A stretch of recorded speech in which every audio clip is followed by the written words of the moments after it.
আজকে মা হিসাবে আমার একটা বিশেষ দিন, গর্বের দিন, আমার বাচ্চাদেরও বিশেষ একটা দিন। আর সেটা নিয়েই আজকে কেন বিশেষ দিন বা কী, সেই সাথে বান্ধবীর জন্মদিন সেলিব্রেশন সব কিছু মিলিয়ে আজকের ব্লগটা শেয়ার করবো। আশা করি ভালো লাগবে আপনাদের। তো দেখতেই পাচ্ছেন সকালবেলা ঘুম থেকে উঠে জাওহার জিনাতকে রেডি করে দিচ্ছি, আর আমিও সুন্দর একটা শাড়ি পরে রেডি হয়ে নিয়েছি। এই যে দেখেন জিনাত সুন্দর করে রেডি হয়ে নিয়েছে, দেখতেই পাচ্ছেন ব্লেজার পরা, কারণ তখন এত গরম ছিল না। আগেই বলেছি এটা বেশ কয়েক মাস আগের ব্লগ।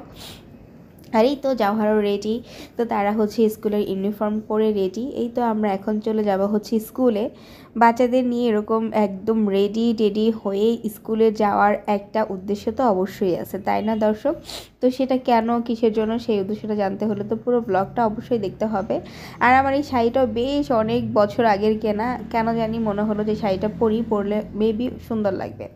তো এখানে চলে আসছি স্কুলে, দেখতে পাচ্ছেন স্কুলে হচ্ছে অ্যানুয়াল প্রাইজ গিভিং সেরিমনি হচ্ছে, মানে ও মা ফাগুনে তোর আমের মনে গানে পাগল করে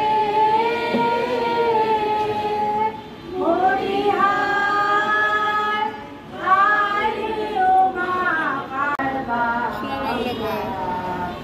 আমি তোমায় ভালোবাসি।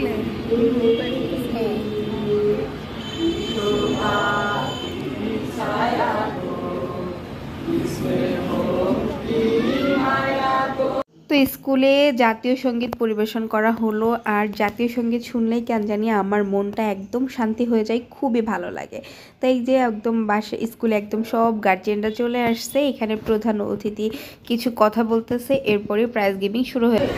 Second position holder Zinat Zakir is graded at number Zinat Zakir honorable guardians please be seated. Special guest and member of the managing committee Nasir and third position holder Abu Siddiq Mohammed Ismail sir. From Planet 4 we have our third position Jawhar Ibn Jakir. Third position holder Jawhar Ibn Jakir. Please come forward to receive the best from our special guest.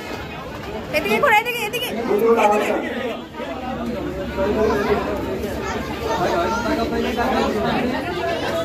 And second position holder Ishraq Awal Ananto. Ishraq Awal Ananto. From our acting principal and special guest Budul Hasan. Sir. And third. তো আমরা যে স্কুলে চার বান্ধবীরই ছেলে মেয়ে first second third হয়েছে, আর আমাদের বান্ধবীর ছেলে মেয়েরা সবাই একটা দুইটা করে পুরস্কার পেয়েছে। তো জিনাত ছিল সেকেন্ড ক্লাস 3-তে, আর জাওহার ছিল থার্ড ক্লাস 5-এ, ওরাও পুরস্কার পেয়েছে। সেই সাথে আমার বান্ধবীদের বাচ্চারা, ওরাও একজন ফার্স্ট ছিল, দুইজন ফার্স্ট ছিল, একজন সেকেন্ড ছিল। তো সব কিছু মিলে আমাদের বেশ ভালো লাগতেছিল। মা হিসাবে আমরা সবাই অনেক কি বলবো গর্বিত ছিলাম ওই দিন। তো তারপরে হচ্ছে ওখান থেকে প্রাইজ গিভিং শেষ করে আমরা চলে আসছিলাম একটা রেস্টুরেন্টে, কারণ আমাদের বান্ধবী নাসরিনের হচ্ছে ওই দিন জন্মদিন ছিল। ও সুন্দর একটা পিঙ্ক কালার শাড়ি পরেছিল, আর ওই পিঙ্ক কালার শাড়ির সাথে মিক্স করে আমরা হচ্ছে একটা পিঙ্ক কালার কেক অর্ডার দিয়েছিলাম, আর কেকটাও পিঙ্ক কালার ছিল, খুব সুন্দর লাগতেছিল। আর আপনারা কিন্তু সবাই আমার সুন্দরী বান্ধবীর জন্য অবশ্যই দোয়া করবেন, আল্লাহ যেন তাকে আরও নেক হায়াত দান করে, সে যেন বাচ্চা স্বামী সংসার নিয়ে খুবই হ্যাপি থাকে। তো এই তো বান্ধবী হচ্ছে আমাদেরকে জন্মদিনের ট্রিট দিচ্ছিল, দেখতেই পাচ্ছেন আমাদের সবাইকে হচ্ছে মজার চাইনিজ খাবার খাওয়াচ্ছিল। আমরা ভিক্টোরিয়ার 3তলায় এসেছিলাম খাওয়ার জন্য। তো খাওয়া দাওয়া শেষ করে সবাই মন খুশিতে বাড়িতে চলে গিয়েছিলাম। আশা করি আমার আজকের এই ছোট্ট ব্লগটা ভালো লেগেছে, আর আমার তো ভীষণই ভালো লাগতেছে আমার বাচ্চারা এত ভালো রেজাল্ট করেছিল।